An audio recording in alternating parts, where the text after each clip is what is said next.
조용히 사라지거나 아니면 지금 이 자리에서 사고로 처리되거나. 선택은 너의 몫이야. 눈이 가려진 채 끌려온 외딴 창고에서 남편 의영은 웃으며 말했습니다. 그날 그녀의 뱃속에는 이제 막 육주된 생명이 자라고 있었어요. 남편은 감옥에 있었고 가장 믿었던 가족은 그녀를 벼랑 끝으로 밀어버렸죠. 그렇게 이서아는 죽은 사람이 되었습니다. 하지만 7년 뒤 그녀는 살아있었어요. 세상 가장 낮은 곳, 새벽 교도소 복도를 닦는 청소부가 되어서 말이죠. 그리고 우연히 그 복도를 걷던 남자가 바닥에 떨어진 낡은 사진 한 장을 집어듭니다. 사진 속 아이의 귀 뒤에는 절대 우연일 수 없는 표식이 찍혀 있었죠. 7년의 진실이 이제 시작됩니다. 사연 시작 전 구독과 좋아요 눌러주시면 오늘 하루 좀 더 행복해지실 거예요. 황혼의 다이어리 지금 펼쳐봅니다. 새벽 1시 50분이었어요. 성북교도소 3동 접견 복도에는 바깥 세상과 연결된 창문이 단 하나도 없었습니다. 생명력이 거세된 듯한 하얀 형광등이 쉬지 않고 눈이 시리도록 켜져 있었고 코를 찌르는 독한 소독약 냄새와 뼛속까지 스며드는 콘크리트 냉기가 뒤엉킨 공기가 복도 전체를 무겁게 채우고 있었죠. 낮과 밤의 경계조차 완벽하게 지워진 세상과 철저히 단절된 무채색의 공간이었어요. 이 길고 적막한 복도를 오래 걷다 보면 지금이 몇 시인지, 바깥에 따뜻한 해가 떠 있는지, 아니면 차가운 달빛이 내리고 있는지조차 감각이 흐려지며 스스로가 유령이 된 듯한 착각에 빠지게 됩니다. 강시주는 무거운 발걸음으로 그 복도를 걷고 있었어요. 38살. 불과 7년 전까지만 해도 그는 대한민국 경제를 쥐락펴락하던 강호건설그룹의 젊은 회장이었던 남자였습니다. 그의 이름 석자가 경제면 일면을 화려하게 장식하던 눈부시도록 찬란한 시절이 있었어요. 수백 명의 엘리트 직원들을 거느리고 수천억 규모의 거대한 프로젝트를 진두지휘하며 세상을 발 아래 두었던 사람이었습니다. 하지만 지금 그의 거친 손에는 얇디 얇은 서류 봉투 하나만 초라하게 들려 있었어요. 교도소 직업훈련 멘토링 프로그램 참가 확인서. 그것이 지금 그가 가진 전부인 것처럼 보였습니다. 무죄 판결 이후 바닥까지 추락한 전 회장의 여론 이미지를 단번에 쇄신하기 위해 변호인단이 치밀하게 기획한 자발적 언론 플레이용 사회 기여 활동이었어요. 시주는 그 가식적인 제안을 굳이 거절하지 않았습니다. 아니, 정확히는 거절할 이유조차 찾지 못했기 때문이었어요. 시주는 그 제안을 굳이 거절하지 않았습니다. 아니, 정확히는 거절할 이유조차 찾지 못했기 때문이었어요.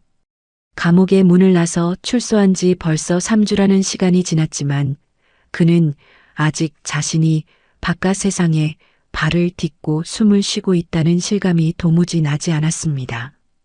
서대문 언덕배기에 임시로 구한 작고 낡은 소형 아파트로 돌아가도 그를 반기는 것은 온기 하나 없는 텅 빈 냉장고와 누구의 숨소리도 들리지 않는 적막한 거실이 기다릴 뿐이었어요. 오히려 7년이라는 청춘을 갉아먹은 이 끔찍한 교도소 복도가 지금의 그에게는 더 익숙하게 느껴질 정도였습니다. 7년이라는 길고 잔인한 시간은 빛나던 한 남자의 영혼을 그런 식으로 무참히 바꿔놓았어요. 수감자들을 대상으로 한 강의는 2시간 전에 이미 끝이 났어요. 그런데도 시주는 왠지 모를 공허함에 자리를 뜨지 못했습니다. 복도 끝에 우두커니 서서 윙윙거리는 형광등 불빛을 멍하니 올려다봤어요. 억울한 누명을 벗고 마침내 출소하던 날 굳게 닫혀있던 거대한 철문이 육중한 소리를 내며 열리던 그 찰나의 순간을 그는 아직도 생생하게 기억합니다. 그 문 너머로 눈이 멀 것 같은 찬란한 햇빛이 폭포수처럼 쏟아졌고 시주는 숨이 턱 막혀 단 한 발짝도 내딛지 못한 채 그 자리에 망석중이처럼 서 있었어요. 그토록 갈망했던 자유가 너무도 낯설고 두려웠습니다. 7년 동안 짐승처럼 갇혀있던 이 좁고 답답한 공간이 어느 순간부터 자신에게 더 이상 낯선 공간이 아니게 되어버렸다는 사실, 세상에서 버림받았다는 지독한 패배감이 내면을 잠식해버렸던 거예요. 그게 그에게는 세상에서 가장 무섭고 서글픈 일이었습니다. 그래서 홀린 듯이 복도를 걸었어요. 아무런 목적지 없이. 그의 무거운 발소리가 차가운 콘크리트 바닥에 둔탁하게 부딪혀 메아리처럼 울려 퍼졌습니다. 바로 그때였어요. 정막을 깨고 복도 저쪽 끝에서 끼익, 끼익하는 작은 바퀴 소리가 들려왔습니다. 교도소에서 흔히 볼 수 있는 낡은 청소 카트였어요. 커다란 마스크와 챙이 넓은 모자를 푹 눌렀어 얼굴을 완벽하게 가린 여자가 카트를 힘겹게 밀며 천천히 걸어오고 있었습니다. 모두가 잠든 시각에 꾸준히 일을 도맡아 하는 야간 청소 용역 직원이었습니다. 창백한 형광등 불빛 아래서 그녀의 고단한 그림자가 복도 위로 길게 늘어지고 있었죠. 시주는 묵묵히 벽 쪽으로 옆으로 비켜섰어요. 여자도 고개를 푹 숙인 채 카트를 살짝 틀었습니다. 성인 2명이 지나가기엔 다소 좁은 복도에서 완전히 다른 세상에 사는 듯한 두 사람이 아무런 의미 없이 스쳐 지나가는 찰나의 순간이었어요. 그 순간 덜컹거리는 카트 위에서 낡은 헝겊 파우치 하나가 바닥으로 맥없이 떨어졌어요. 시주는 몸에 밴 습관처럼 반사적으로 허리를 숙였습니다. 바닥에 부딪힌 충격으로 파우치 입구가 반쯤 열리면서 그 안에 조촐하게 담겨있던 것들이 차가운 바닥 위로 볼품없이 흩어졌어요. 다 달아빠진 저렴한 립밤 하나, 버스비로 쓰일 법한 동전 몇 개, 그리고 누군가의 지문이 닳도록 묻어있는 여러 번 접혀있던 낡은 사진 한 장이었습니다. 사진이 바닥에 펼쳐지며 그 안의 얼굴이 세상에 드러났어요. 7살쯤 되어 보이는 아주 앳된 남자아이였습니다. 무엇이 그리 즐거운지 세상을 다 가진 것처럼 티 없이 밝게 웃고 있었어요. 사진 속 아이는 고개를 살짝 옆으로 기울인 채 개구진 자세를 취하고 있었는데 바로 그 각도 덕분에 아이의 왼쪽 귀 뒤편이 사진에 너무나도 선명하게 찍혀 있었습니다. 파우치를 주워 담으려던 시준의 손이 허공에서 굳은 듯 멈췄어요. 심장이 덜컥하고 발밑으로 떨어지는 것 같았습니다. 사진 속 아이의 귓바퀴 뒤쪽, 그곳에 작고 붉은 점이 선명하게 자리 잡고 있었습니다. 붉고 오톨도톨한 영락없는 딸기 모양의 모반이었어요. 그것은 강호건설을 세운 강씨 가문에서 3대째 핏줄을 타고 이어져 내려오는 절대 속일 수 없는 유전 표식이었습니다. 시준 자신의 왼쪽 귀 뒤에도 똑같은 모양의 점이 박혀 있었어요. 돌아가신 아버지도 사진으로만 뵌 할아버지도 모두 그 점을 가지고 있었습니다. 오직 강씨 혈통에게만, 그것도 짙은 피를 물려받은 이들에게만 나타나는 지독한 운명의 낙인이었어요. 그런데 일면식도 없는 교도소 야간 청소부의 파우치에서 떨어진 이 낯선 아이의 사진에 그 표식이 있었습니다. 시준에게는 아이가 없었습니다. 7년 전 사랑했던 아내가 사고로 세상을 떠났고 그와 함께 자신의 모든 미래도 죽었다고 생각했으니까요. 적어도 그는 그렇게 알고 숨죽여 살아왔습니다. 숨소리조차 내지 못하고 굳어있는 시준 앞에서 여자가 다급하게 몸을 숙여 사진을 빠르게 집어 파우치 안에 쑤셔 넣었습니다. 시준은 여전히 허리를 편 채 얼어붙어 서 있었어요. 여자는 끝내 고개를 들지 않았습니다. 마스크 위로 불안하게 흔들리는 눈동자가 오직 바닥만을 향한 채였어요. 그녀는 황급히 돌아보지도 않고 카트를 다시 밀기 시작했습니다. 끽끽. 낡은 바퀴 소리가 도망치듯 멀어져 갔어요. 시주는 그 자리에 못 박힌 듯 서서 텅 빈 복도 끝으로 완전히 사라지는 카트의 뒷모습을 미동도 없이 바라봤습니다. 자신도 모르게 꼭 쥔 주먹 끝에서 미세한 경련이 일며 손이 걷잡을 수 없이 떨리고 있었어요. 그날 밤 시주는 단 1초도 잠을 이루지 못했습니다. 정막이 내려앉은 서대문 소형 아파트. 차가운 유리 창밖으로는 아무 일도 없다는 듯 새벽 도시의 불빛들이 무심하게 반짝이고 보였어요. 시주는 불도 켜지 않은 어두운 침대 끝에 웅크리듯 앉아 허공을 맴돌던 자신의 오른손을 뚫어지게 내려다봤습니다. 바닥에 떨어진 그 사진을 집으려다 충격에 멈췄던 손이었어요. 핏기가 가신 손끝에 아직도 교도소 바닥의 차가운 감각과 사진 속 아이가 주던 묘한 온기가 환상처럼 남아있는 것만 같았습니다. 딸기 모양 모반. 단순한 우연이라고 치부할 수 없는 강씨 가문 사람이라면 누구나 뼛속 깊이 알고 있는 숙명적인 표식이었어요. 시준의 아버지는 살아계실 때 그 작은 점에 얽힌 이야기를 술버릇처럼 자주 하셨습니다. 우리 집안 핏줄은 말이다. 하늘이 점지를 해주는지 다들 귀 뒤에 빨간 딸기를 하나씩 달고 태어난단다. 잃어버려도 찾을 수 있는 징표지. 너털웃음을 지으며 농담처럼 하시던 말씀이었지만 실제로 그 표식은 3대에 걸쳐 단 한 번의 예외도 없이 이어지고 있었어요. 시준도 그리고 자신을 배신한 형 강시혁도 모두 거울을 볼 때마다 같은 자리에 있는 같은 모양의 점을 보며 자랐습니다. 그런데 그 사진 속 해맑게 웃고 있던 아이에게도 똑같은 표식이 있었습니다.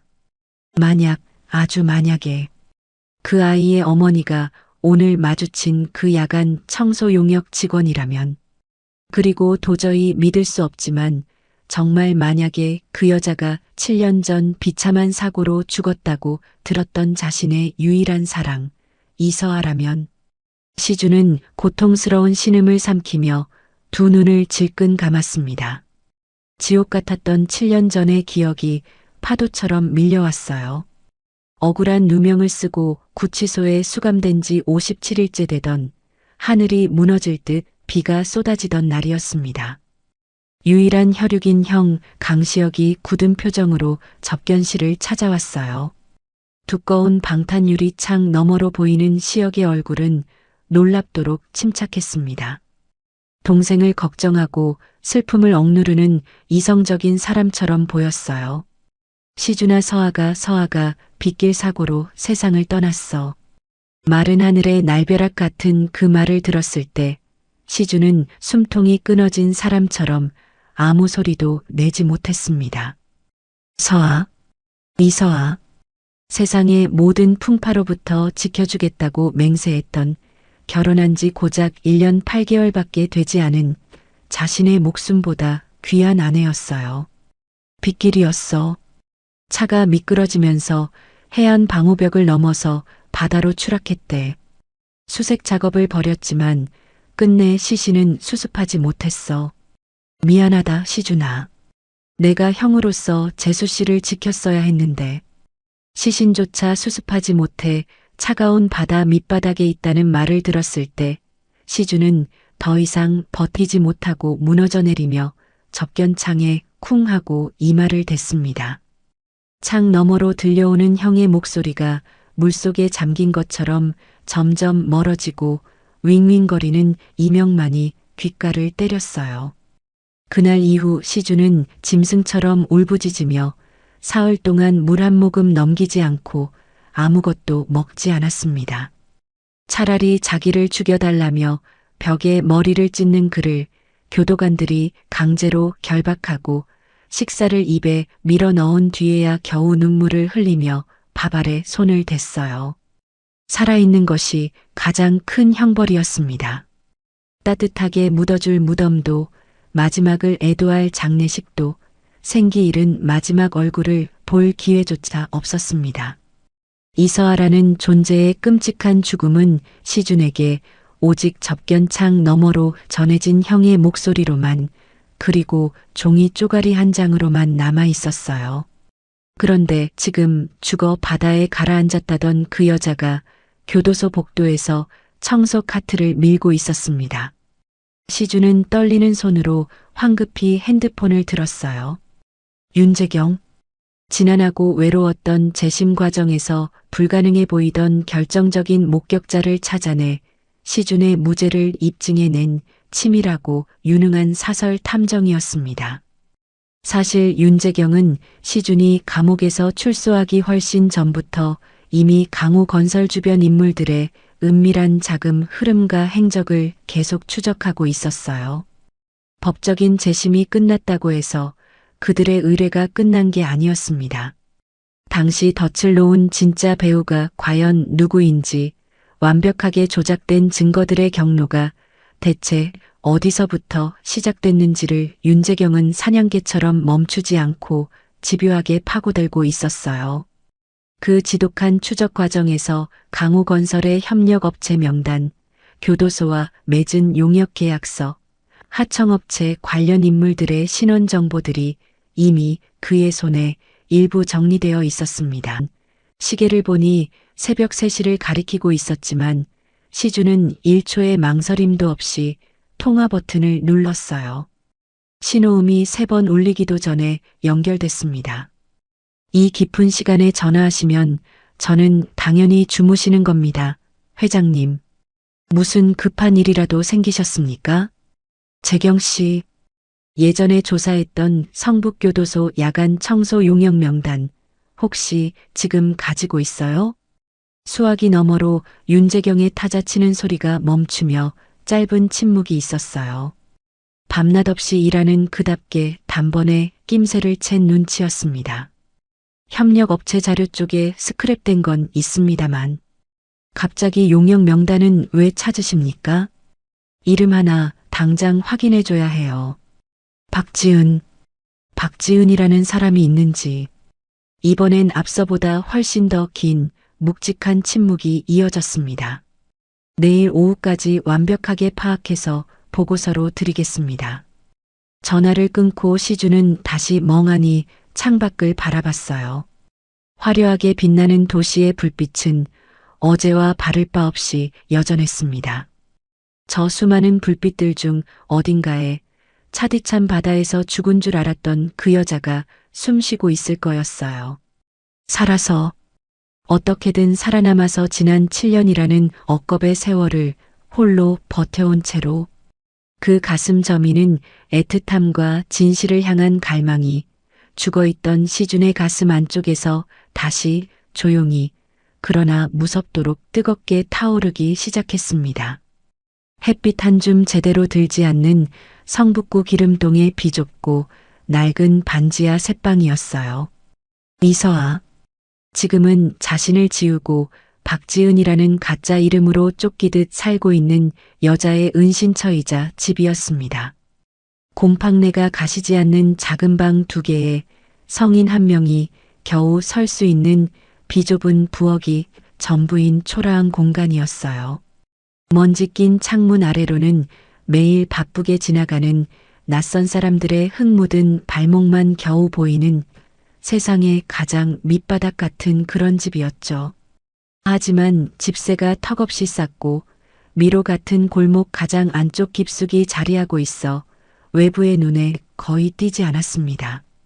화려한 온실 속 화초 같았던 서아가 굳이 이 열악한 동네를 자신의 삶의 터전으로 선택한 유일하고도 절박한 이유였어요. 새벽 3시가 훌쩍 넘어 뼈마디가 쑤시는 고된 노동을 마친 서아는 녹초가 된 몸을 이끌고 집으로 돌아왔습니다. 녹슨 현관문을 조심스레 여는데 칠흑 같은 집 안작은 방 문틈에서 희미한 불빛이 새어나오고 있었어요. 이안이었습니다. 그녀의 전부이자 심장인 7살 강희안. 낡은 뽀로로 담요를 몸에 칭칭 끌어안고 삐걱거리는 책상 앞에 엎드린 채 꾸벅꾸벅 졸고 있었어요. 늦게 퇴근하는 엄마가 무서울까봐 혹은 엄마가 보고 싶어 끝내 잠들지 못하고 뜬 눈으로 기다리다 지쳐 잠든 것이었습니다. 가슴이 미어지는 찌릿함에 서아는 조심스레 다가가 아이의 작은 이마를 쓰러짚었어요. 아이의 체온은 세상 무엇보다 따뜻했고 그녀가 살아가는 유일한 온기였습니다.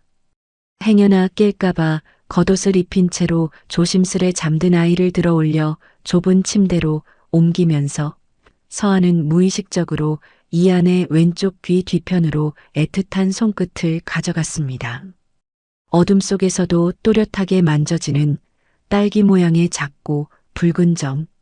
아이가 세상에 태어났을 때부터 핏방울처럼 맺혀있던 숙명의 표식이었어요. 서아는 이 작은 점을 쓰다듬어 볼 때마다 머릿속에서 영원히 지워버리고 싶은 끔찍한 기억과 무슨 일이 있어도 목숨 걸고 지켜내야만 하는 삶의 이유가 동시에 목구멍까지 치밀어 올랐습니다.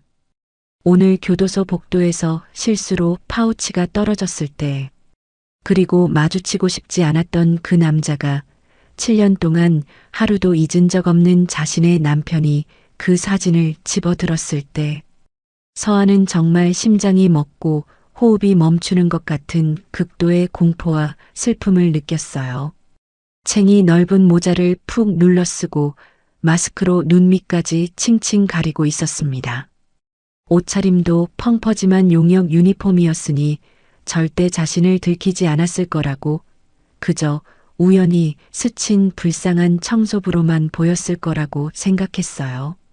아니, 미친 듯이 그렇게 자신을 세뇌하고 또 세뇌하려고 했습니다. 그런데 흩어진 물건 중 아이의 사진을 발견하고 그 위에서 벼락을 맞은 듯 덜덜 떨리며 멈추던 그 남자의 크고 거친 손이 머릿속에서 도무지 지워지지가 않았어요. 서아는 눈을 감은 채 7년 전 지옥의 문이 열렸던 그 끔찍한 날로 거슬러 올라가야만 했습니다. 다정하고 완벽했던 시준이 갑작스레 구속 수감된 건 두 사람이 꿈결 같은 결혼 생활을 시작한 지 1년 8개월이 막 지난 시점이었어요. 남편의 핵심 사업 파트너였던 최병규 씨의 의문스러운 사망 사건. 경찰과 검찰은 마치 짜여진 각본처럼 시준이 회사의 치명적인 비리를 폭로하려던 최병규를 잔인하게 제거했다고 몰아갔습니다. 언론은 연일 시준을 살인마로 매도했고 모든 물적 증거와 정황은 너무도 치밀하고 완벽하게 조작되어 그를 옴짝달싹 못하게 올감했어요. 하지만 서아는 단 1초도 남편을 의심하지 않았습니다. 남편 시준은 지나가는 벌레 하나도 함부로 밟지 못하는 따뜻한 사람이라는 걸 세상 그 누구보다 서아 자신이 뼛속 깊이 잘 알고 있었으니까요. 시준이 차가운 철창에 수감된 지 딱 2주가 지났을 때 지옥 같은 절망 속에서 서아는 기적 같은 임신 사실을 알게 되었어요. 임신 6주였습니다. 내 안에서 남편의 피가 흐르는 작은 심장이 뛰고 있다는 기쁨, 그리고 남편이 중범죄자로 감옥에 갇힌 채 자신 혼자 이 험한 세상에서 아이를 지키고 낳아야 할지도 모른다는 숨막히는 두려움이 거대한 해일처럼 동시에 밀려왔습니다. 그래도 서아는 입술을 깨물며 다짐했어요. 무슨 일이 있어도 남편이 남겨준 이 기적 같은 아이만큼은 목숨을 걸고 지키겠다고. 하지만 그 작고 간절한 마음을 군홧발로 무참히 짓밟아버린 건 다름 아닌 그녀가 철석같이 믿었던 남편의 가족이었습니다. 어느 날 늦은 밤 남편 구명 운동을 위해 변호사를 만나고 오던 서아는 집 앞에서 괴한들에게 강제로 검은 승합차에 태워졌습니다. 거친 천으로 눈이 꽉 가려진 채 비명을 지를 틈도 없었어요. 공포에 떨며 차를 2번이나 갈아타고 도착한 곳은 짠내와 곰팡내가 진동하는 인적 없는 외딴 폐창고였습니다. 거친 손길에 눈 가리개가 확 벗겨졌을 때 공포에 질린 서아의 시야 앞에 우뚝 서 있는 한 사람의 실루엣이 보였어요. 강시혁이었습니다. 사랑하는 남편의 친형. 서아가 가족으로서 진심으로 의지하고 아주버님도 아닌 오빠라고 부르며 따랐던 한없이 자상했던 사람이었어요. 그런데 지금 그의 얼굴에는 핏발선 눈과 소름 끼치도록 비열한 웃음만이 가득했습니다. 서아야, 상황 파악이 아직 안 되나 본데 내게 주어진 선택지는 딱 2개야. 내 발로 한국을 떠나 조용히 쥐도 새도 모르게 사라지거나 아니면 지금 이 자리에서 아주 비참한 사고로 처리되어 바다 밑바닥에 가라앉거나. 소름이 끼치는 살기 어린 그 말을 듣는 순간 서아의 파랗게 질린 손은 자신의 가죽 가방 안쪽 깊숙한 곳을 부들부들 떨며 꽉 쥐고 있었어요. 그것은 바로 남편 시준이 아끼며 늘 쓰던 구형 소형 녹음기였습니다. 결혼 초부터 워커홀릭이었던 시준이 언제 어디서든 업무 통화 내용을 잊지 않기 위해 메모 대신 항상 주머니에 녹음해두는 오랜 습관이 있었거든요. 서아는 시준이 억울하게 수감된 이후 마치 남편의 손을 잡는 듯한 위안을 얻기 위해 그 녹음기를 부적처럼 늘 가방에 넣고 다녔습니다. 남편의 채취가 묻은 유일한 물건을 곁에 두면 불안으로 미쳐버릴 것 같은 마음이 조금이나마 진정됐기 때문이었어요. 하늘이 도운 것인지 그 끔찍한 날도 그 녹음기가 서아의 가방 안에 고스란히 들어 있었습니다. 시혁이 사리가 담긴 협박의 말을 시작하려 입을 때는 찰나 서아는 본능적으로 가방 안쪽으로 조심스럽게 손을 깊이 집어넣어 더듬거리다 녹음 버튼을 꾹 눌렀어요. 심장이 입 밖으로 튀어나올 듯 쿵쾅거리고 손이 사시나무처럼 떨렸지만 딸깍하는 미세한 진동과 함께 버튼은 정확히 눌렸습니다. 승리에 도취된 시혁은 덜덜 떠는 연약한 재수 씨의 그 미세한 움직임을 전혀 눈치채지 못했어요. 그날 밤 결국 서아는 발버둥 칠 새도 없이 시혁의 덩치 큰 부하들에게 무자비하게 끌려가 낯선 차 뒷좌석에 짐짝처럼 던져졌습니다. 차가 거칠게 달린 곳은 까마득한 해안 절벽이 시퍼런 입을 벌리고 내려다 보이는 구불구불한 벼랑 끝 도로였어요. 엎친 데 덮친 격으로 앞이 보이지 않을 만큼 세찬 폭우가 쏟아져 내리고 있었습니다. 운전대를 잡은 남자가 기어를 풀고 차 문을 연 채 밖으로 뛰어내리고 텅 빈 차가 통제력을 잃고 가속을 내며 낭떠러지 방호벽을 향해 미친 듯이 돌진하는 것을 느꼈을 때 서아는 살아야겠다는 본능 하나로 반사적으로 꽉 조인 안전벨트를 미친 듯이 풀었어요. 쾅! 아는 고막을 찢는 파열음과 함께 차는 단단한 방호벽을 산산조각 내며 절벽 아래 칠흑같이 어두운 바다로 곤두박질치며 떨어졌습니다. 수면에 부딪히는 엄청난 충격에 뼈가 으스러지는 듯한 고통이 밀려왔고 찰나의 순간 정신이 아득해졌어요. 허공을 맴돌다 정신을 차렸을 때 얼음장같이 차가운 바닷물이 깨진 창문 틈으로 무서운 속도로 콸콸 밀려들어오고 있었습니다. 목구멍까지 물이 차오르는 공포 속에서 서아는 무의식적으로 자신의 납작한 배 위에 두 손을 소중하게 감싸 올렸어요. 6주. 병원에서 초음파로만 보았을 뿐 아직 제대로 된 심장 소리조차 확인하지 못한 핏덩이 같은 내 아이. 그 연약한 생명을 향한 본능적인 감각이 죽음의 문턱을 넘으려던 서아의 흐려진 의식을 번쩍 깨웠습니다. 아니야. 이대로 죽을 순 없어. 내 아이를 시준 씨의 아이를 살려야 해. 그녀는 남은 젖먹던 힘까지 쥐어짜내어 발길질로 조수석 창문을 미친 듯이 2번, 3번 연거푸 찼습니다. 폐에 산소가 부족해 가슴이 터질 것 같았지만 차 안에 물이 가득 차오르며 차 안팎의 수압이 같아지는 그 짧은 찰나 기적적으로 금이 간 유리가 수압에 의해 와장창 깨져나갔어요.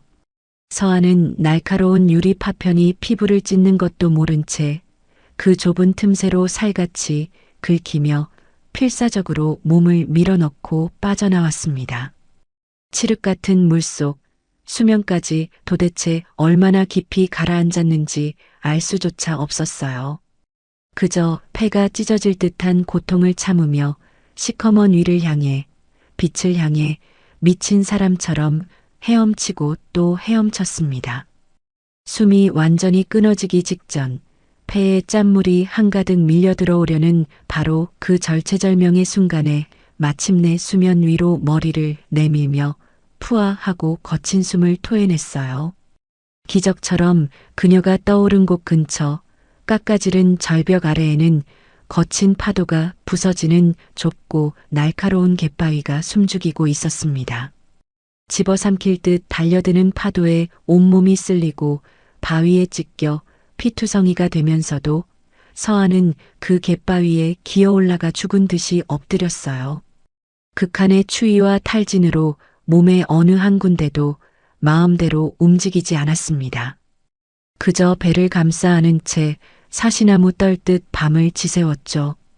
그리고 모든 희망을 놓으려던 새벽이 동트기 직전 우연히 근처를 지나며 조업을 하러 나가던 작은 어선 하나가 그 피 묻은 갯바위를 스쳐 지나갔습니다. 배 위에서 그물을 정리하던 늙은 선원이 바위 위에서 미동도 없는 서아를 기적적으로 발견했어요. 구조된 서아는 병원조차 가지 못하고 세상과 단절된 늙은 선원의 허름한 집에서 시름시름 앓으며 이틀을 숨죽여 지냈습니다. 그녀가 누구인지, 왜 그 폭풍우 치는 밤 바다에 빠져 있었는지 이름조차 묻지 않는 속 깊고 무뚝뚝한 은인이었어요. 서아는 눈물만 펑펑 흘리며 연신 감사하다는 말밖에 할 수 없었습니다. 바다에서 구사일생으로 빠져나올 때 그녀가 쥐고 있던 생명줄 같은 가방은 이미 거센 조류에 휩쓸려 어디론가 영영 사라져버린 뒤였습니다. 시역의 악행이 담긴 유일한 희망이었던 녹음기도 함께 깊은 바다로 가라앉아 버렸죠. 그때 서한은 하늘을 원망하며 이제 모든 진실을 밝힐 방법이 영원히 끝났다고 절망 속에 생각했습니다. 하지만 슬퍼할 겨를조차 없었어요. 그녀는 무슨 수를 써서라도 살아남아야만 했습니다. 오직 하나 아직 살아 숨쉬는 그녀 뱃속에 가여운 아이 때문이었습니다. 뜬 눈으로 밤을 지새운 시준에게 윤재경에게서 다시 연락이 온 건 약속했던 다음 날 오후 2시 정각이었어요. 박지은, 1989년생, 현재 성북구 기름동의 반지하 빌라 거주 중, 성북교도소 야간 청소를 담당하는 하청 용역업체 소속 직원. 강시준 회장님, 놀라지 마십시오. 제가 방금 전산망을 우회해 이 사람의 지문 등록 정보와 원적을 대조해 봤습니다. 이 여자의 원래 진짜 이름이 뭔지 아십니까? 시준은 핸드폰을 쥔 채 호흡이 멈추는 것을 느끼며 숨을 깊게 참았습니다. 심장이 흉곽을 부수고 나올 듯이 뛰고 있었어요. 떨리는 입술을 겨우 뗐습니다. 이서아. 전화기 너머로 평소 냉철하던 윤재경조차 말을 잇지 못하고 감정이 섞인 짙고 무거운 침묵이 잠시 흘렀어요. 맞습니다. 7년 전 해안도로 빗길 교통사고로 시신도 없이 사망 처리된 회장님의 부인 이서아 씨 본인입니다. 더욱 충격적인 건 당시 서아 씨의 사망을 증명하는 경찰 진술과 사망신고서를 해당 관청에 직접 발로 뛰어 제출한 사람이 바로 회장님의 형 강시혁 씨였습니다. 사고 조사는 놀라울 정도로 부실하게 초고속으로 종결되었더군요. 시주는 고통에 찬 얼굴로 두 눈을 꽉 감았습니다. 이마에는 식은땀이 맺혀 있었어요. 어느 정도 머릿속으로 예상했던 끔찍한 시나리오였고 예상했던 그 이름이었습니다. 하지만 자신의 피부치가 모든 것을 조작했다는 사실이 막상 객관적인 사실로 눈앞에 확인되는 순간 가슴 안쪽 깊은 곳에서 거대한 댐이 붕괴하며 와르 무너져 내리는 듯한 끔찍한 파열음이 들리는 것 같았어요. 피가 거꾸로 솟는 분노와 서아를 지키지 못했다는 뼈저린 죄책감이 그를 찢어놓았습니다. 아이는요? 사진 속의 그 아이는 강희안. 올해로 딱 7살입니다. 이서아 씨가 신분을 세탁한 뒤 박지은이라는 가짜 명의로 미혼모 출생 신고가 되어 있습니다. 현재 어머니 단독 양육으로 되어 있고 거주지 인근의 허름한 초등학교 1학년에 갓 입학해 재학 중이에요. 강희안, 이안. 태어나서 단 한 번도 불러보지 못한 낯선 이름이었지만 그 이름을 듣는 순간 시준의 눈시울이 붉어지며 어딘가 아주 오래전부터 가슴에 품어온 것처럼 지독하게 애틋하게 느껴졌습니다. 내 핏줄, 내 아들. 회장님, 여기서 끝이 아닙니다. 한 가지 더 치명적인 단서가 있습니다. 7년 전 최병규 씨 사망 당일 회장님의 행적을 증명할 수 있었던 유일한 로비 CCTV 영상 기억하시죠? 재심 과정에서 누군가 고의로 딱 35분 분량만 교묘하게 삭제했다고 밝혀졌던 바로 그 영상 말입니다. 제가 끈질기게 다크웹과 복구업체를 추적한 끝에 당시 중앙 서버에 접속해 그 삭제 명령을 직접 내린 IP와 사람을 마침내 추적해냈습니다. 그 계정은 강호건설 회장 직속 비서실 라인의 전산망 최고 권한 계정이었습니다.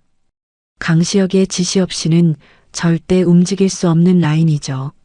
시주는 감았던 눈을 천천히 그리고 아주 날카롭게 떴습니다. 7년 전 형이 접견실을 찾아와 서아의 죽음을 전하며 자신을 동정 어린 눈빛으로 바라보던 그 침착하고 이성적이던 얼굴이 뇌리에 스치고 지나갔어요. 슬픔을 억누르는 것처럼 연기했던 그 완벽한 가면. 지금 그 퍼즐을 맞춰 생각하니 그것은 슬픔 따위가 아니었습니다. 자신의 걸림돌을 완벽하게 치워버리고 모든 계획을 성공적으로 완수한 악마의 성취감이 깃든 얼굴이었습니다. 시주는 이새를 꽉 깨물었습니다. 재경 씨, 그런데 제일 중요한 게 있어요. 시혁이가 지금 서아가 아직 살아서 서울에 있다는 걸, 그 사실을 혹시 눈치채고 알까요? 네, 아마 이미 알고 있을 확률이 99%입니다. 뒷조사를 해보니 3년 전에도 강시혁 씨 측에서 거액을 주고 어둠의 사설 탐정을 고용해 박지은이라는 명의를 쓰는 인물을 전국적으로 조회한 은밀한 기록이 남아 있어요. 그때는 서아 씨가 지방을 전전하며 신분을 숨긴 탓에 확신하지 못하고 멈췄던 것 같습니다. 회장님이 꼼짝없이 감옥에서 평생 썩고 있는 동안은 굳이 들쑤셔 건드릴 이유가 없었던 거겠죠. 위험 부담만 크니까요. 그런데 최근 회장님이 무죄로 출소한다는 언론 보도가 대대적으로 나면서 상황이 급박하게 돌아가기 시작한 겁니다.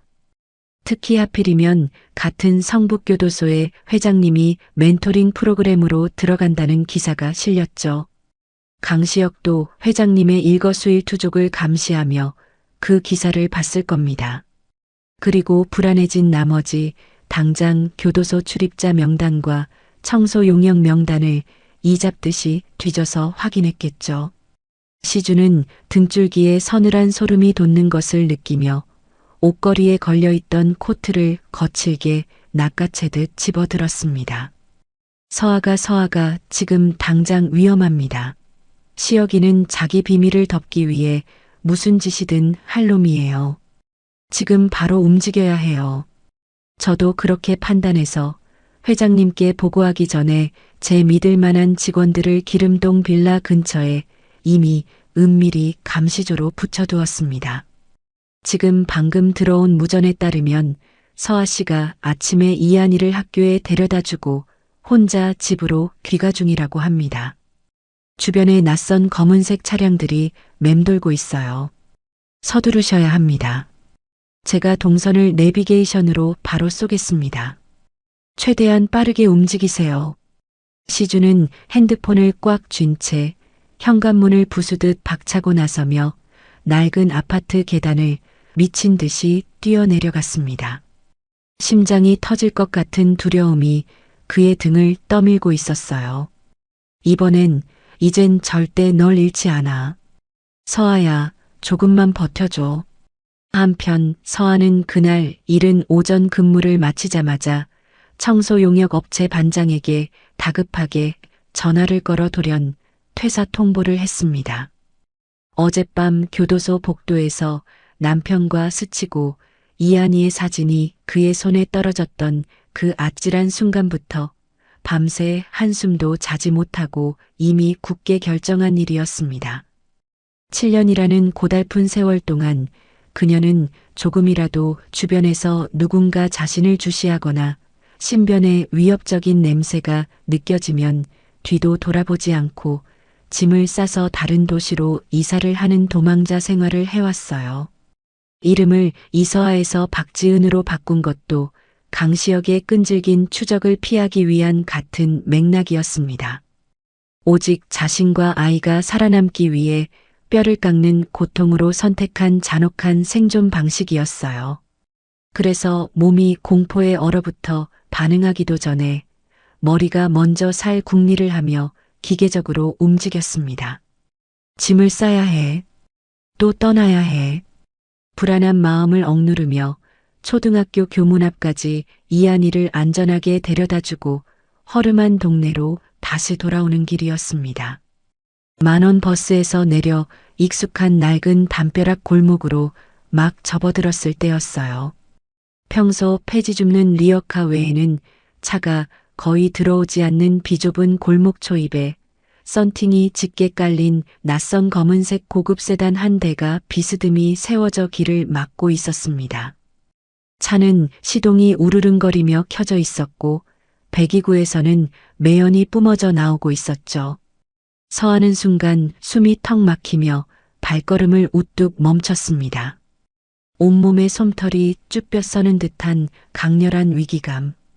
그것은 짐승처럼 도망치며 살아온 7년의 뼈저린 감각이었습니다. 그리고 그 불길한 감각은 단 한 번도 틀린 적이 없었어요. 본능적으로 위험을 감지하고 뒤로 획 돌아서서 뛰려는 찰나 덜컥 하고 차 문이 거칠게 열렸습니다. 양복을 입고 짧은 스포츠 머리를 한 건장한 남자 둘이 차에서 내려 빠른 걸음으로 다가왔어요.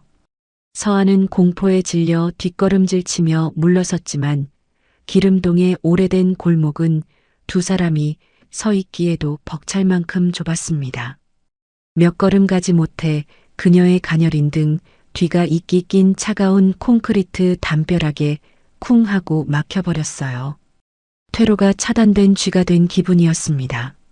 남자들이 서하의 팔을 거칠게 낚아채려는 바로 그때 골목 반대편 끝에서 거친 숨을 몰아쉬며 미친 듯이 전력 질주에 뛰어오는 한 남자의 실루엣이 보였습니다. 강시준이었어요.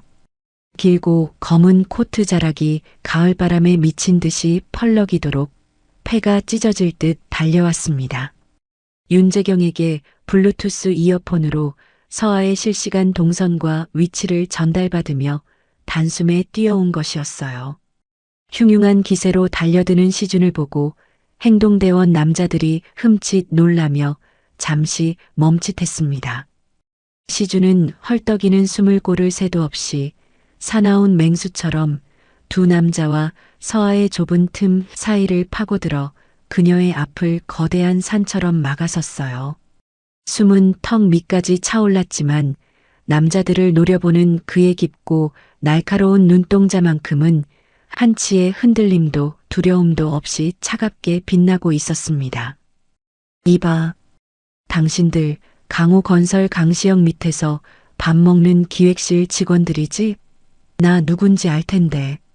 지금 이 골목 양쪽 끝에 내 쪽 사람들이 붙어 있고 이 모든 강압적인 상황이 캠코더로 빠짐없이 체증되어 기록되고 있다는 거 똑똑히 알고 함부로 움직이는 겁니까?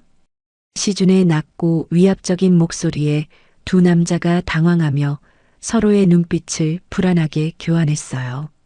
죽은 줄 알았던 전 회장의 갑작스러운 등장과 그의 당당한 기세에 눌린 것이었죠. 그들은 잠시 매서운 시준의 눈을 쏘아보더니 불리하다고 판단했는지 욕설을 짓씹으며 뒷걸음질쳐 서둘러 차에 다시 올라탔습니다. 굉음을 내며 타이어가 마찰하는 소리와 함께 검은 세단이 좁은 골목을 빠져나가 시야에서 완전히 사라졌어요. 위험이 떠나고 서하는 긴장이 풀려 무너져 내릴 듯이 담벼락에 위태롭게 등을 기댄 채 멍하니 서 있었습니다. 다리가 후들후들 떨려 도저히 제대로 서 있을 수가 없었어요. 거친 숨을 몰아쉬던 시준이 천천히 아주 천천히 뒤를 돌아서 그녀를 바라보았습니다. 7년. 자그마치 7년 만에 마주보는 서로의 온전한 얼굴이었어요. 어젯밤 어두컴컴한 교도소 형광등 아래 복도에서 찰나의 순간 스치며 지나갔던 그 불안한 순간과는 완전히 달랐습니다. 지금은 눈부신 오전의 햇살 아래서 뺨의 미세한 떨림과 눈가의 주름 하나까지도 서로의 얼굴이 너무나 또렷하게 보였어요. 시준의 깊은 눈은 이미 시뻘겋게 충혈되어 눈물이 그렁그렁하게 차오르고 있었습니다. 서하는 차마 낡은 마스크를 제 손으로 내리지 못한 채 놀란 토끼처럼 눈만 동그랗게 뜨고 얼어붙어 있었어요. 서하 씨, 메마른 입술을 떼며 부른 짐승의 앓는 소리 같은 한마디. 그 두 글자 안에 지난 7년이라는 찢어질 듯 아픈 시간의 회한과 고통, 그리움이 고스란히 응축되어 담겨 있는 것 같았습니다. 서하는 목이 메어 아무 대답도 하지 못했어요. 그저 그 자리에 망부석처럼 서서 살기 위해 오래전에 애써 기억 저편으로 묻어버리고 잊으려고 발버둥 쳤던 유일한 사랑 시준을 애절하게 바라봤습니다. 그토록 듬직했던 어깨는 야위어 있었고 다정했던 얼굴에는 고난의 세월이 깊게 패어 있었어요. 시준이 떨리는 발걸음으로 그녀에게 한 발짝 조심스럽게 다가왔습니다. 이안이, 아까 사진 속 그 예쁜 아이네 아이죠?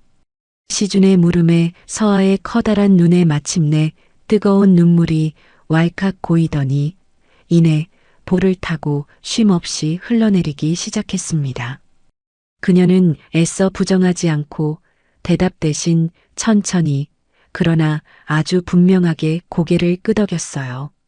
오직 그것만으로도 충분했습니다. 그 어떤 긴 설명도 필요 없었어요.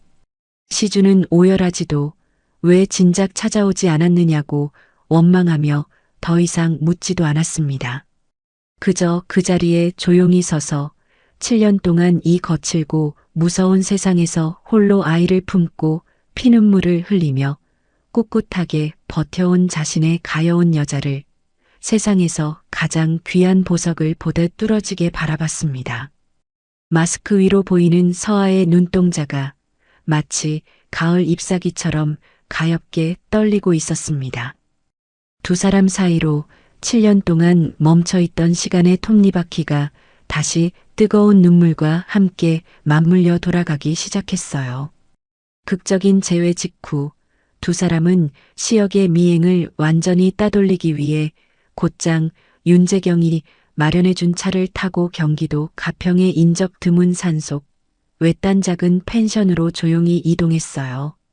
이곳은 시준이 감옥에서 무죄 석방 판결을 받은 직후 만약의 사태를 대비해 누구의 이름도 빌리지 않고 윤재경을 통해 극비리에 조용히 장기 계약해둔 은신처였습니다.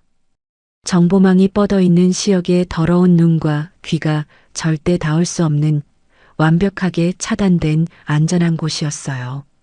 학교에 간 이한이는 서아가 평소 신세를 지고 믿고 따르던 이웃집 아주머니에게 급히 사정을 둘러대고 이틀만 맡아달라고 간곡히 부탁해 두었습니다.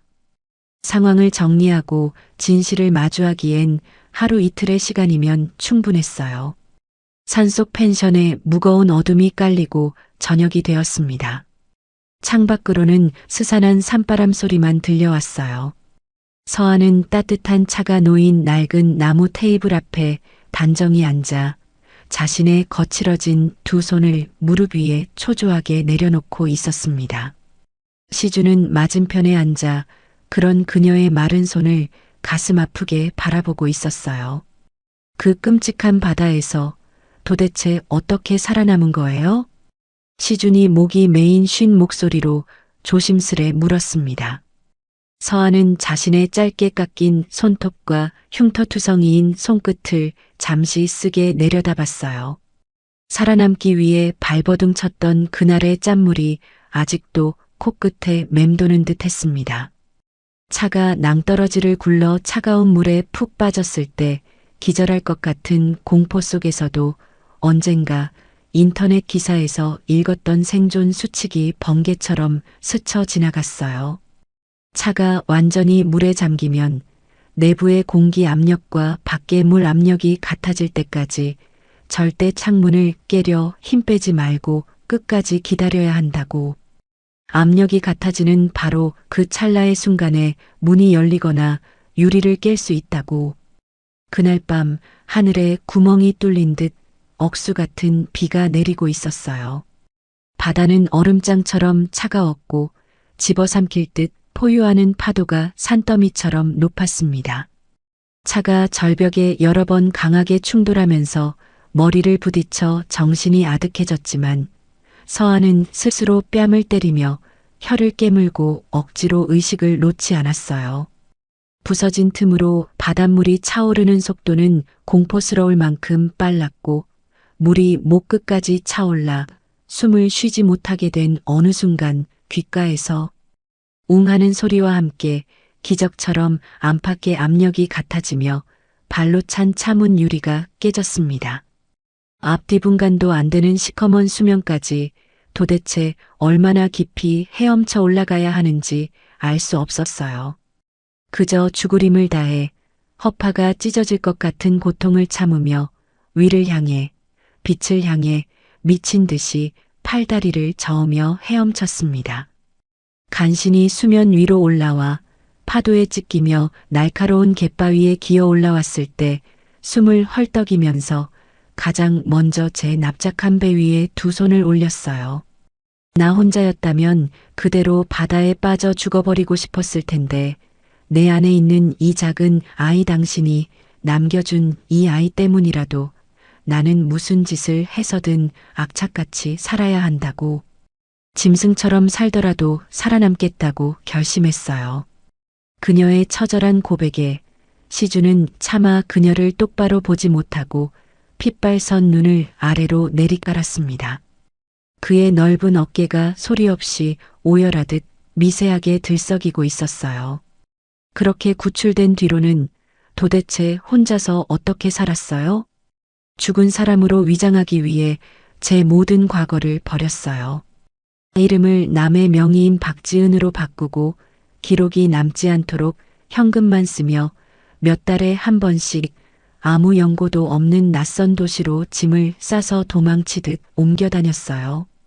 이한이를 낳은 건 지도에도 잘 나오지 않는 남쪽 끝 지방 소도시의 아주 작은 산부인과 병원이었습니다.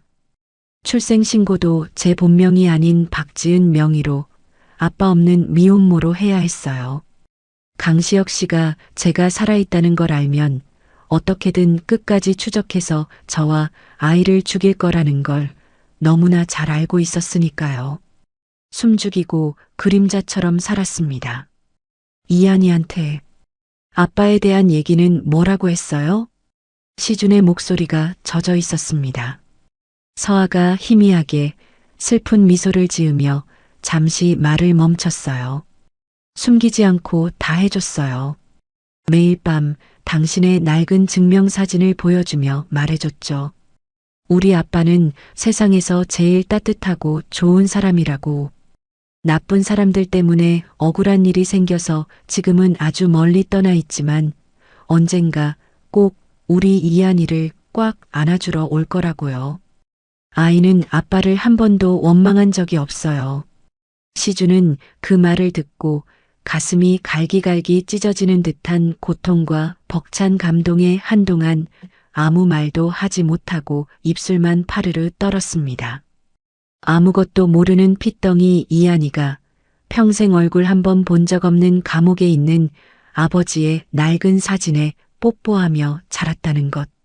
자신은 정작 바보처럼 아이의 존재조차 알지 못한 채 지옥 같은 원망만 하며 허송세월로 날려버린 7년이었습니다. 미안함에 가슴을 치고 싶었어요. 그때 서아가 조심스럽게 메고 있던 낡은 크로스백 가방 안쪽에서 무언가를 주섬주섬 꺼내어 테이블 위로 올려놓았습니다. 바닷물에 부식되어 곳곳이 녹슨 아주 낡은 구형 소형 녹음기였어요. 시준이 쓰던 특수한 방수 기능이 있는 투명한 케이스에 단단히 담겨 있었습니다. 죽으림을 다해 탈출할 때 제가 메고 있던 가방은 미처 챙기지 못하고 바다 깊은 곳에 두고 나왔어요. 모든 증거가 다 날아갔다고 절망했었죠. 그런데 이한이가 태어나고 첫 돌쯤 됐을 때 몸을 숨기려 강원도 후미진 해안마을에서 횟집 주방일을 하며 잠깐 살았는데 하루는 동네 어시장 구석에서 어떤 나이든 어부가 바다에서 그물로 건져 올린 온갖 잡동사니 물건들을 좌판에 늘어놓고 헐값에 파는 걸 우연히 지나치다 봤어요. 그런데 너무 놀랍게도 그 쓰레기 더미 중에 이 녹음기가 기적처럼 섞여 있었습니다. 방수 케이스 덕에 떠돌다 그물에 걸린 모양이에요. 이거 옛날에 시준 씨가 매일같이 옷깃에 달고 쓰던 거 맞죠? 시준은 홀린 듯이 천천히 손을 뻗어 그 녹음기를 집어들었습니다. 흠집투성이인 녹음기 모양이 너무도 눈에 익었어요. 업무용으로 시준이 직접 해외에 주문 제작을 맡겼던 특수 방수 케이스였습니다. 세상에 단 몇 개밖에 존재하지 않는 확실한 자신의 물건이었어요. 제가 납치되어 끌려갔던 그날 폐창고에서 강시혁이 저를 협박하며 죽이려 할 때 몰래 가방 안에서 이 버튼을 눌러 모든 대화를 녹음했어요. 서아가 굳은 결의가 담긴 눈빛으로 조용히 그러나 힘주어 말했습니다. 시준의 흔들리는 눈빛이 자신의 손에 쥐어진 판도라의 상자와도 같은 낡은 녹음기로 천천히 향했습니다. 진실의 문이 열리고 있었어요. 하지만 시준은 그날 밤 떨리는 마음을 억누르고 끝내 그 녹음기를 바로 재생하지 않았어요.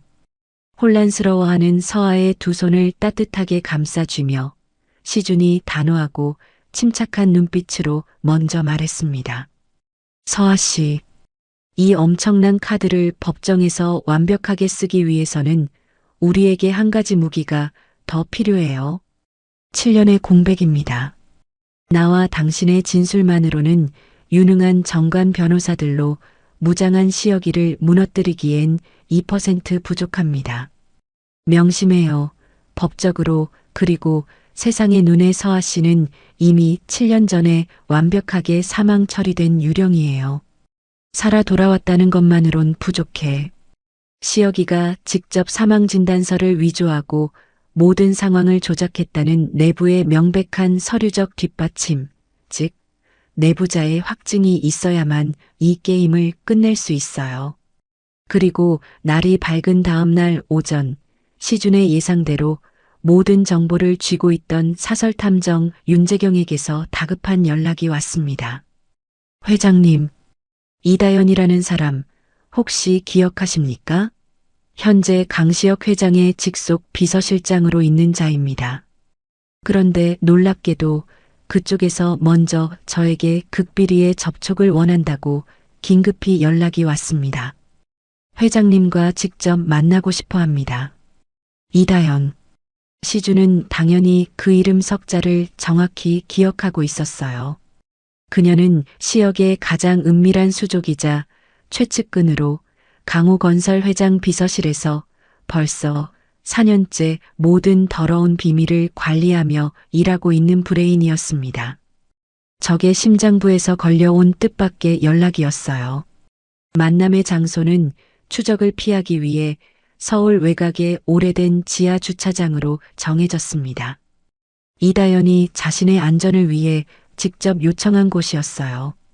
약속 시간에 나타난 그녀는 경호원 하나 없이 혼자였습니다. 깔끔한 정장 차림의 30 초반으로 보이는 깐깐한 인상의 여자였지만 그녀의 화장기 없는 얼굴과 눈 밑에는 극심한 스트레스와 피로가 짙게 드리워져 있었어요. 시준을 마주한 이다연은 깍듯이 고개를 숙인 뒤 떨리는 목소리로 입을 열었습니다. 시준 회장님, 저는 처음에 정말 아무것도 몰랐습니다. 강시혁 씨 밑에서 밤낮 없이 일하면서 가끔 상식적으로 이해할 수 없는 이상하고 불법적인 지시들이 내려왔지만 그냥 눈을 질끈 감았어요. 저는 그저 월급을 받는 직장인일 뿐이고 그룹을 지키기 위한 회장님의 어쩔 수 없는 일이라고 제 스스로를 합리화했으니까요. 그녀가 마른 침을 삼키며 말을 이었습니다. 그런데 회장님의 재심 결과가 무죄로 세상에 터져나왔을 때 저는 뭔가 크게 잘못되었다는 걸 깨닫고 몰래 회사 메인 서버의 과거 내부 자료를 디웹 수준으로 뒤지기 시작했어요. 시준 씨가 만약 무죄라면 그 끔찍한 살인 사건의 증거를 누군가 완벽하게 만들어내고 조작했다는 뜻이잖아요.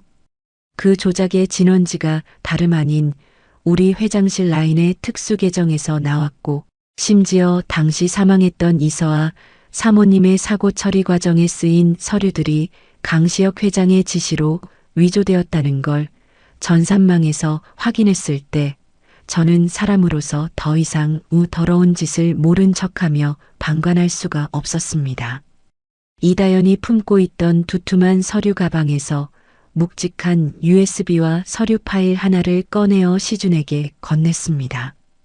이것들은 3년 전 강시혁 씨가 어둠의 사설 탐정을 통해 박지은이라는 명의를 쓰는 인물을 전국 단위로 샅샅이 조회했던 의뢰 기록과 결제 내역, 그리고 사모님의 가짜 사망 진단서를 위조한 병원 브로커의 명단입니다.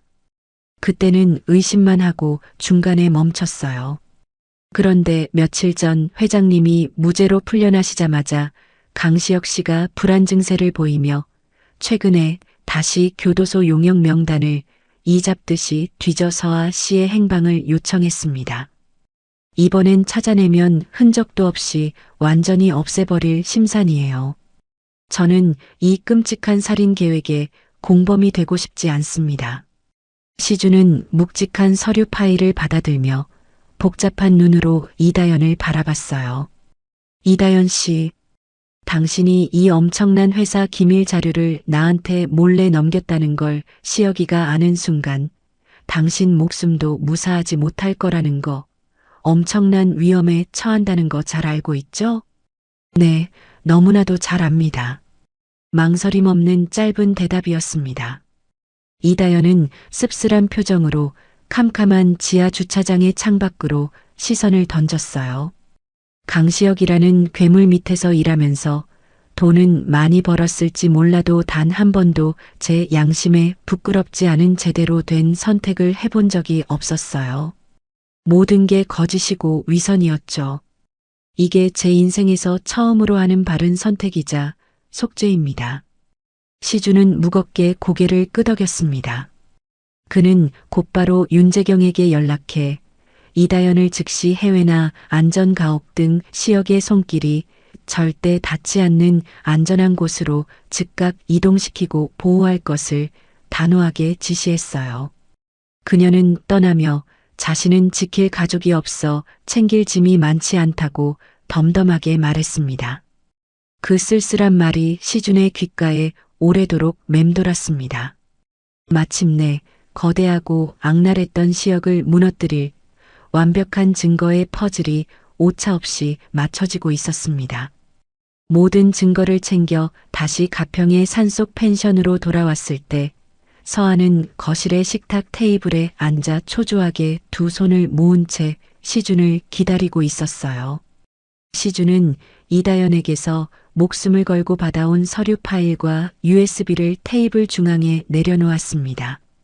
그리고 주머니에서 그토록 기다렸던 낡고 부식된 소형 녹음기를 조심스레 꺼내 옆에 나란히 놓았어요. 시준이 낮게 가라앉은 목소리로 물었습니다. 이제 이 테이프를 들어도 됩니까? 서한은 침을 꼴깍 삼키며 긴장한 눈빛으로 작게 고개를 끄덕였습니다. 시준은 심호흡을 한 번 한 뒤 굳은 손가락으로 재생 버튼을 꾹 눌렀어요. 7년 동안 바닷물을 머금고 있던 오래된 기계 특유의 치직거리는 탁한 잡음이 잠시 방안을 채웠습니다. 그리고 이내 뼛속까지 익숙한 그러나 소름 끼치도록 차가운 강시혁의 선명한 목소리가 정막을 찢고 흘러나왔어요. 7년 전 그 비오는 밤 폐창고에서의 악마 같은 대화였습니다. 서아야, 상황 파악이 아직 안 되나 본데 내게 주어진 선택지는 딱 2개야. 내 발로 한국을 떠나 조용히 쥐도 새도 모르게 사라지거나 아니면 지금 이 자리에서 아주 비참한 사고로 처리되어 바다 밑바닥에 가라앉거나 내 동생 시준이는 영원히 감옥에서 못 나올 테니 아무도 널 찾지 못할 거다. 테이프에서 흘러나오는 서아의 비명소리와 애원, 그리고 시역의 잔혹한 협박. 시준은 치밀어 오르는 분노에 주먹을 꽉 쥐었지만 재생을 멈추지 않았어요. 끝까지 단 한 글자도 놓치지 않고 눈을 감은 채 모든 대화를 들었습니다. 서한은 테이블 위에 올려둔 자신의 두 손을 덜덜 떨며 하얗게 질린 얼굴로 내려다봤어요. 손끝이 얼음장처럼 차가웠습니다. 지난 7년을 악착같이 버텨오면서 그 끔찍했던 밤의 악몽을 수천 번도 더 떠올렸지만 이렇게 생생한 소리로 그 순간을 다시 마주하는 건 완전히 차원이 다른 고통이었어요. 마치 공간이 일그러져 다시 그 습하고 어두운 창고 한가운데 묶여 있는 것만 같은 환상에 숨이 턱턱 막혀왔습니다. 마침내 찍하는 소리와 함께 재생이 모두 끝났습니다. 시준이 떨리는 손을 뻗어 녹음기를 테이블에 내려놨습니다. 천천히, 아주 천천히 부서질세라 조심스럽게. 방 안에는 숨소리조차 들리지 않는 짙은 침묵이 강물처럼 흘렀어요. 오래된 펜션의 낡은 나무 창문 틈 사이로 스산하고 날카로운 산바람 소리만이 유령처럼 스며들어왔습니다. 결국 내 하나뿐인 핏줄인 형이었군요. 시준이 허공을 응시하며 툭 내뱉듯 말했어요. 그것은 대답을 바라는 질문이 아니었습니다. 지독한 현실에 대한 체념이자 뼈아픈 탄식이었습니다. 사실은 마음속 깊은 곳에선 이미 알고 있었어요. 재심 과정에서 로비의 CCTV가 의도적으로 삭제된 기록이 나왔을 때부터 그룹 내에서 그럴 수 있는 권력을 가진 사람은 오직 한 사람뿐이라는 걸. 하지만 너무 끔찍해서 내가 믿고 따르던 형이 나를 감옥에 쳐넣고 내 아내까지 죽이려 했다는 그 짐승 같은 진실을 내 스스로도 차마 뚜렷하게 확인하고 싶지 않아서 계속 외면하고 도망쳤던 것 같아요. 서하는 눈물이 가득 고인 눈으로 그런 시준의 옆얼굴을 애처롭게 바라봤습니다. 진실을 마주한 그의 텅 빈 눈동자에는 흔한 분노나 뜨거운 눈물조차 남아있지 않았어요. 감정이 사치스러울 만큼 모든 것이 타들어가 재만 남은 그저 너무도 크고 오래된 상처를 담담히 다시 들여다보는 상실감에 빠진 사람의 텅 빈 얼굴이었습니다. 서한은 아무 말 없이 자신의 따뜻한 손을 뻗어 테이블 위에 놓인 시준의 차갑게 굳은 큰 손을 가만히 감싸쥐었습니다. 그 체온에 시준의 눈동자가 미세하게 흔들렸어요. 서아 씨, 고마워요. 이 끔찍한 걸 지켜내줘서. 시준은 서아의 손을 꽉 마주 잡으며 다짐하듯 말했습니다. 그리고 테이블 위에 녹음기와 이다연이 가져온 비리 파일을 함께 단호하게 자신의 품에 챙겨 넣었어요. 반격의 준비가 끝났습니다. 모든 준비를 마치고 서울지검의 특수부 검사 이한결을 비밀리에 만난 건 그로부터 정확히 사흘 뒤의 일이었습니다. 이 만남 역시 정보력이 뛰어난 윤재경의 철저한 보안 속 연결이었어요. 젊고 강직한 이한결 검사는 이미 대검찰청에서 강호건설과 강시혁 회장 주변에 얽힌 지저분한 정경유착과 비리를 벌써 2년째 집요하게 내사 수사해온 시혁이 가장 껄끄러워하는 이른바 칼잡이 검사였습니다. 그는 강시혁이 수단과 방법을 가리지 않고 무자비하게 그룹을 장악해 나가는 과정에서 저지른 여러 계열사의 비정상적인 유령 계약 구조와 자금 횡령을 끈질기게 추적하고 있었어요. 그 수사망 선상에는 7년 전 갑작스럽게 사망한 최병규 사건도 이미 유력한 타살 의심 목록에 빨간 줄로 그어져 올라와 있었습니다. 시준의 무죄 판결이 세상을 뒤집었을 때 이한결은 그 판결 이면에 숨겨진 거대한 증거 조작의 진짜 배후, 즉 강시혁의 꼬리를 잡기 위해 혈안이 되어 있었죠. 그래서 윤재경이 조심스레 강시준이라는 이름 석자와 스모킹건을 꺼냈을 때 이한결은 만사를 제쳐두고 즉각 심야의 비밀 면담을 수락한 것이었습니다.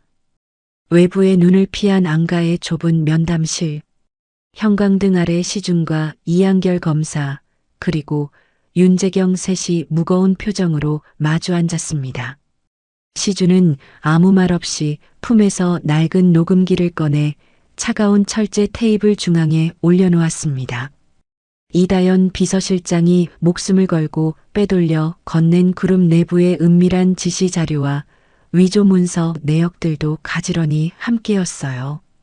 이한결 검사는 날카로운 눈빛으로 서류 더미를 한 장 한 장 꼼꼼하게 검토하며 수첩에 빠르게 메모를 이어나갔습니다. 이어 녹음기에서 시혁의 살기 어린 협박 음성 재생이 모두 끝났을 때 늘 이성적이던 이 검사조차 경악을 금치 못하며 잠시 미간을 찌푸린 채 두 눈을 꽉 감고 숨을 골랐어요. 이 자료가 사실이라면 정말 경악스럽군요. 강시혁 씨가 재수 씨인 이서아 씨의 사망 신고서를 의도적으로 병원 브로커와 짜고 직접 제출하고 서명한 명백한 서류 기록이 여기 고스란히 남아 있군요. 완전한 살인 교사이자 사문서 위조입니다. 이 검사가 안경을 고쳤으며 시준을 똑바로 쳐다봤습니다. 네. 제 아내 이서아 씨는 기적적으로 목숨을 건져 지금 살아있습니다. 현재 가장 안전한 곳에 위치가 파악되어 보호 중이고 재판이 열리면 증인석에 서서 당시의 참상을 직접 진술할 확고한 의사가 있습니다. 이한결 검사의 눈빛이 사냥감을 포착한 매처럼 날카롭게 번뜩였습니다. 사건 당일 CCTV 고의 삭제 로그 기록, 사망 신고서, 위조 정황, 명백한 살해 협박이 담긴 당사자의 녹음 내용, 그리고 그룹 최측근 내부 고발자의 일관된 진술과 잔거까지. 이 정도면 대기업 회장이라도 빠져나갈 구멍이 없습니다. 당장 긴급 체포 및 구속영장 청구가 가능할 정도로 완벽합니다. 제게 딱 72시간만 주십시오. 강시혁과 그 수족들의 숨통을 완벽하게 끊어놓겠습니다. 시준은 무거운 짐을 내려놓듯 조용하고 묵직하게 고개를 끄덕였습니다. 모든 절차를 마치고 검사실 안가를 걸어 나오던 찰나 시준의 안주머니에 있던 핸드폰이 날카로운 진동과 함께 요란하게 울리기 시작했습니다. 액정에 뜬 발신자는 다름 아닌 강시혁이었습니다. 시준이 감옥에 있는 동안은 물론 출소한 이후로도 단 한 번도 연락하지 않던 시혁이 벼랑 끝에 몰린 쥐처럼 다급해져 처음으로 먼저 전화를 걸어온 것이었어요. 시준은 액정을 바라보며 통화 버튼을 누르고 귀에 가져다 댔습니다. 시준아, 형이다. 우리 오랜만에 얼굴 좀 보고 얘기 좀 하자.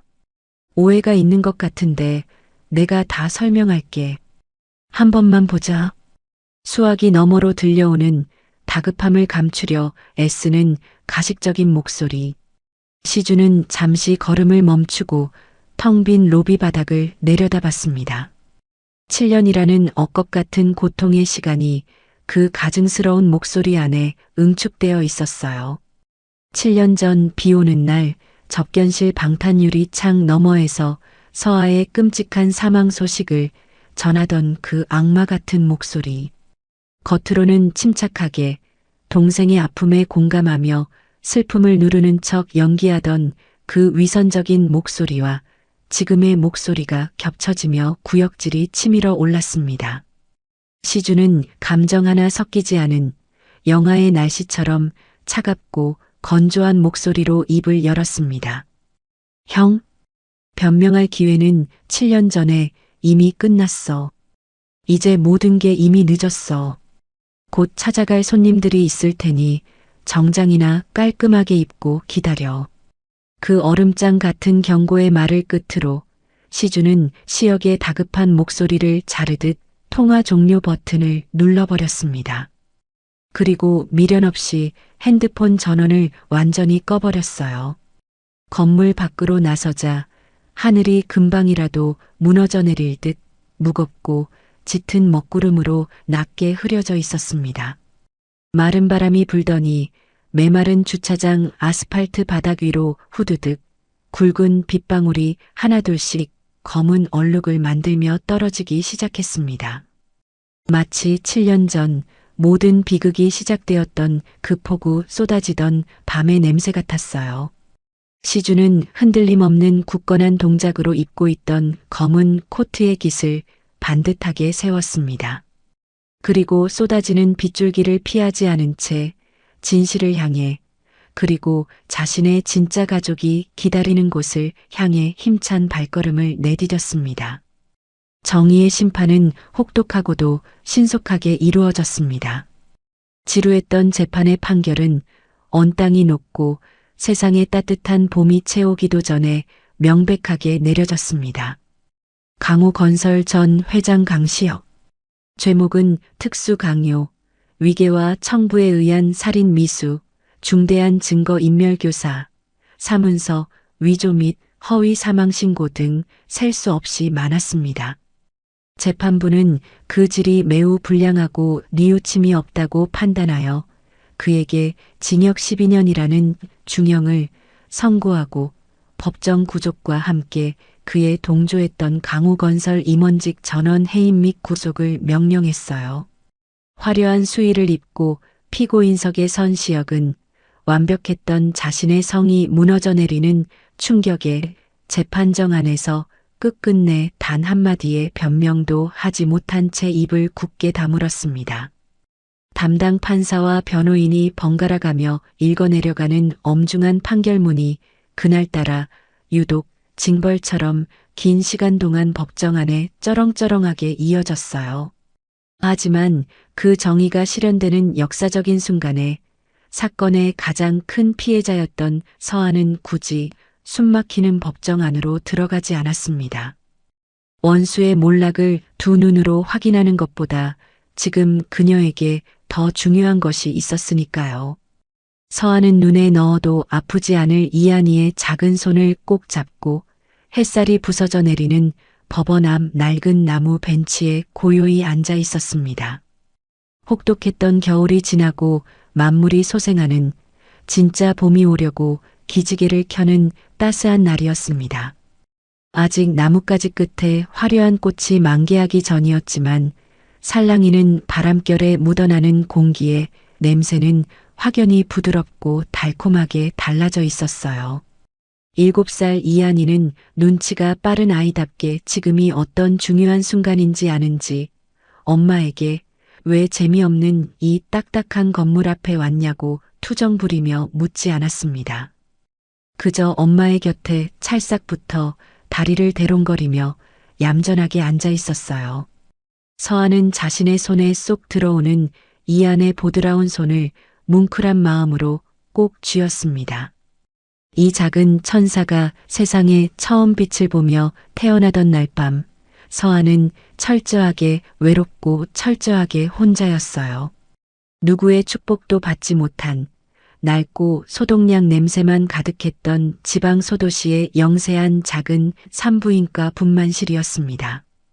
뼈가 부서지는 듯한 지독한 산통이 몰아치던 춥고 외로운 새벽에 그녀는 아프다고 소리치며 손을 잡아달라고 연락할 사람이 세상에 단 한 명도 없다는 사실에 절망했었죠. 피투성이가 된 이한이가 기적처럼 세상에 나와 우렁차게 첫 울음을 터뜨렸을 때 서아는 간호사가 안겨준 핏덩이 아이의 온몸을 떨리는 손길로 살피다 무의식적으로 아이의 왼쪽 귀 뒤를 조심스레 손끝으로 더듬었습니다. 그리고 그곳에 거짓말처럼 아빠를 꼭 빼닮은 딸기 모양의 작고 붉은 점이 선명하게 새겨져 있는 것을 발견했어요. 그 운명적인 표식을 확인한 순간 서아는 짐승처럼 엉엉 소리 내어 처음으로 오열했습니다. 감옥에 있는 시준에 대한 지독한 그리움과 혼자 남겨진 서러움이 뒤섞여 7년이라는 긴 시간 동안 살기 위해 독하게 참아왔던 뜨거운 울음이 한꺼번에 둑이 터지듯 쏟아졌던 것이었죠. 깊은 상념에서 깨어났을 때 우렁찬 취재진의 카메라 플래시 세례를 뚫고 훤칠한 시준이 육중한 법원 회전문을 밀고 밖으로 걸어 나오고 있었습니다. 대리석 계단을 천천히 내려오면서 시준의 젖은 눈길이 가장 먼저 본능처럼 광장 한 구석에 있는 나무 벤치 쪽을 향했어요. 눈부신 봄 햇살 아래 세상에서 가장 아름다운 두 사람. 자신이 목숨 걸고 지켜야 할 서아와 이한이가 보였습니다. 아빠를 한 번도 본 적 없는 이한이가 무언가 이끌리듯 먼저 멀리서 다가오는 시준을 발견했어요. 아이는 여전히 엄마의 손을 꽉 잡은 채 커다란 눈망울을 깜빡이며 다가오는 낯선, 그러나 너무나 익숙한 남자를 뚫어지게 바라봤습니다. 엄마 저기 오고 있는 저 아저씨가 매일 밤 엄마가 보여주던 그 사진 속 그 사람이에요? 이한이 서아의 옷깃을 조그만 손으로 꼭 쥐며 호기심 가득한 맑은 목소리로 물었어요. 서아는 목이 메어 차마 말을 잇지 못하고 눈물이 가득 고인 채로 환하게 웃으며 고개를 크게 끄덕였습니다.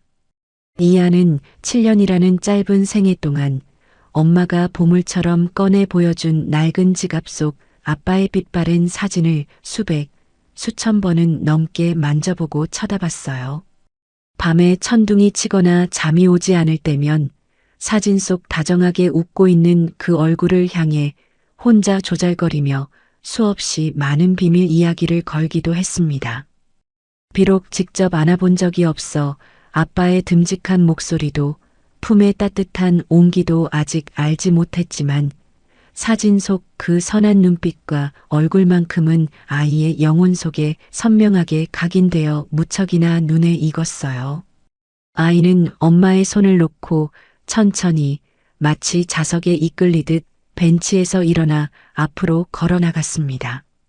그리고 어느새 자신의 코앞까지 다가와 숨을 헐떡이며 서 있는 꺽다리 시준의 바짓가랑이 앞에 서서 맑고 고운 눈망울로 그를 올려다보며 당돌하게 물었어요. 아저씨, 이제 아저씨를 매일 볼 수 있는 거예요? 그럼 내가 아빠라고 불러도 돼요? 그 한마디에 시준은 커다란 체구가 무너져 내리듯 털썩 무릎을 꿇었습니다. 흙먼지가 묻는 것도 아랑곳하지 않고 자신의 전부인 아이의 작은 눈높이에 시선을 애틋하게 맞췄어요. 가까이서 바라본 아이의 천사 같은 얼굴, 그리고 왼쪽 귀 뒤편에 앙증맞게 자리 잡은 작고 붉은 딸기 모양의 표식이 시준의 시야에 가득 들어왔습니다. 부정할 수 없는 자신의 생명이자 우주였습니다. 시준의 굵은 눈물방울이 뺨을 타고 쉴 새 없이 뚝뚝 떨어져 내렸어요. 응, 이안아. 아빠가 너무 늦게 와서 정말 너무너무 미안해. 울음이 섞여 짐승의 신음처럼 튀어나온 짧지만 세상 그 어떤 말보다 무겁고 진실된 한마디였어요.